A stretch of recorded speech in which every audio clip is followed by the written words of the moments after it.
बधाई हो। एक ही टाइगर बॉलीवुड में तीसरी बार पैदा हुआ है। और देखो बात ऐसी है कि इसका पैदा होना भी बहुत ज्यादा जरूरी था, क्योंकि अगर ये बार बार पैदा नहीं होगा तो टाइगर पैदा होना बंद हो जाएंगे ना, तो इसका पैदा होना जरूरी था। और तुम लोगों की जानकारी के लिए मैं तुम्हें बता दूं कि डायरेक्टर साहब इस टाइगर को पैदा करके अपने स्पाई यूनिवर्स को आगे धकेलना चाहते हैं। ये अपने यूनिवर्स की एक चेन बनाना चाहते हैं जिसमें ये हर बार आपके सामने एक ही कहानी को अलग अलग तरीकों से परोसेंगे। और वो कहानी होगी देशभक्ति की कहानी, जहाँ स्पाई हीरोज अपनी जान पर खेल करके दुश्मनों को पेलते हुए नजर आएंगे। यानी कि आपने इनकी जो पहले मूवीज देखी है वही कहानी आपको आगे भी देखने को मिलेगी। नया कुछ नहीं है, वही घोड़े वही मैदान। और नए देखने की लो सीने में जली थी, पर क्या करे यार, टोवेल फाइट में कैटरीना ने अपना टोवेल छोड़ा ही नहीं, सारा मजा किरकिरा हो गया। खैर, होनी को कौन टाल सकता है। और इस बार की कहानी में भी कई होनियां होंगी, जैसे कि इस बार की कहानी में देश के साथ साथ टाइगर के परिवार पर भी खतरा मंडराएगा, क्योंकि इस बार टाइगर के सामने है ठुकाई के ब्रांड एम्बेसडर इमरान हाशमी। वो इमरान हाशमी जिनका अतीत नंगे पेन की स्याही से लिखा गया है। और अगर हम इनके अतीत में झांक कर देखेंगे ना, तो हमें सिवाय नंगी तस्वीरों के कुछ नहीं मिलेगा। इसलिए हम इनके अतीत में जाकर के अपना भविष्य बर्बाद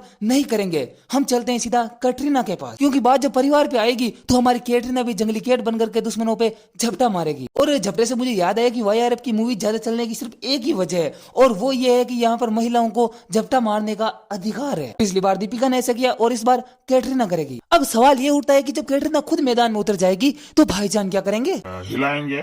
अरे नहीं, वो भी अपनी इमेजिनरी वाइफ के साथ दुश्मनों को अपनी गोलियों से मारेंगे। वो भी देशभक्ति के नाम पर अपना पसीना और दुश्मनों का खून बहाएंगे। और हो सकता है कि भाईजान की मदद करने पठान भी आएंगे, क्योंकि उस दिन जब ट्रेन में पठान को पेन किलर की जरूरत पड़ी तो भाईजान भी गए थे ना, तो उस हिसाब से पठान का भी फर्ज बनता है वो पेन किलर वापस देने का। क्योंकि जिस हिसाब से ट्रेलर में आतिशबाजी दिखाई गई है ना, उस हिसाब से मुझे लग रहा है कि भाईजान को पेन किलर की जरूरत जरूर पड़ेगी। और साथ ही जरूरत पड़ेगी जनता के प्यार की, क्योंकि हमारे प्यार के बिना तो टाइगर टट्टी भी नहीं कर सकता। पर मैं चाहता हूँ कि टाइगर टट्टी करे, मेरा मतलब उसे जनता का प्यार मिले। क्योंकि देखो, आप लोग भी समझदार हो यार, आपको तो पता ही है कि टाइगर बूढ़ा हो चुका है और उसे सरकार से पेंशन भी नहीं मिलती है, और ना ही उसके घर में कोई सरकारी नौकरी वाला है। तो ना मैं यार आपसे हाथ जोड़कर गुजारिश करता हूँ कि आप सब मिलकर के टाइगर को टट्टी करवाएं, सॉरी मतलब अपना प्यार दें। बाकी सब ऊपर वाले के हाथ में है, और ऊपर वाले के भरोसे ये मूवी रिलीज की जा रही है, क्योंकि ये मूवी उसी दिन रिलीज की जा रही है जिस दिन भगवान श्री राम रावण का वध करके अयोध्या लौटे थे, जिसकी याद में लोगों ने घी के दीपक जलाए, और इस दिन को हम दीपावली के नाम से जानते हैं। और इस दिन भाईजान भी अपने दुश्मन इमरान हाशमी का वध करके अपने घर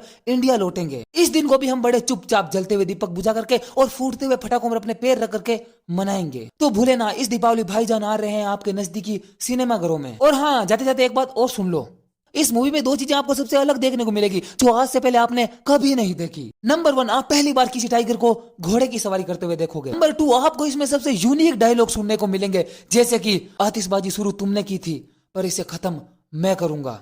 ये डायलॉग यूनिक इसलिए क्योंकि आपने आज से पहले इसका सिर्फ ओल्ड वर्जन ही सुना था, जहां पर आतिशबाजी की जगह खेल वर्ड का प्रयोग किया जा रहा था। लेकिन भाईजान ने खेल की जगह आतिशबाजी वर्ड यूज करके इसे यूनिक बना दिया। तो आपने इसे ध्यान से सुनना, और बाकी मेरी बातें तो आप सुनते ही रहेंगे, क्योंकि जब तक मैं मरा नहीं तब तक मैं रुका नहीं।